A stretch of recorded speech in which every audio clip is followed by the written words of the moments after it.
Благодарам колега Талат.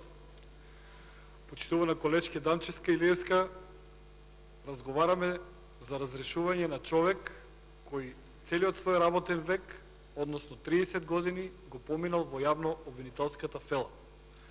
Разговараме за разрешување на човек кој во сите извештаи кои ги добиваме од јавното обвинителство и за 2013, и за 2014, и за 2015 година, и за 2016 година, во секој од овие извештаи од година во година се гледа подобрување во институцијата со која што тој раководи.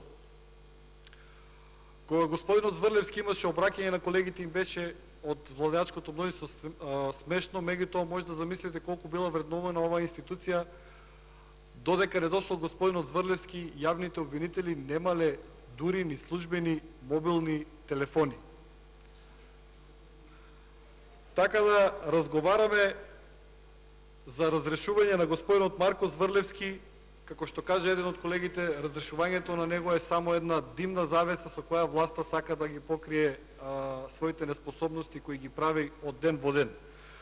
Разговараме за неговото разрешување затоа што еве сега пред неколку минути ме контактираа земјоделци од Кочани дека се уште не е договорена откупната цена на оризот и дека пазарот е преплавен со увозен ориз. Барам овде од оваа говорница, како пратеник од општина Кочани, иако тоа не е точка на дневен ред, да ова подитно го провери Државниот земјоделски инспекторат.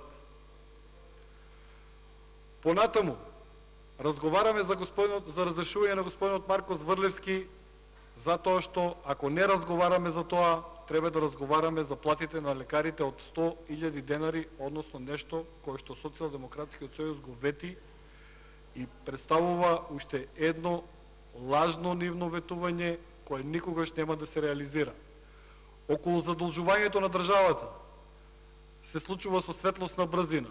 Само денеска сме задолжени за нови 44 милиони евра, не вклучувајќи ги оние 101 милион евра кои оваа влада ги направи во претходните 70 на дена, како и намалувањето на девизните резерви за 175 милиони евра.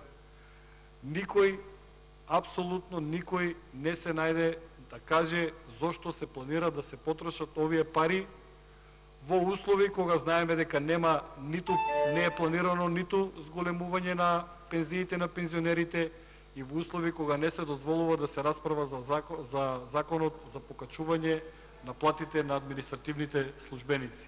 Благодарам. Благодарам.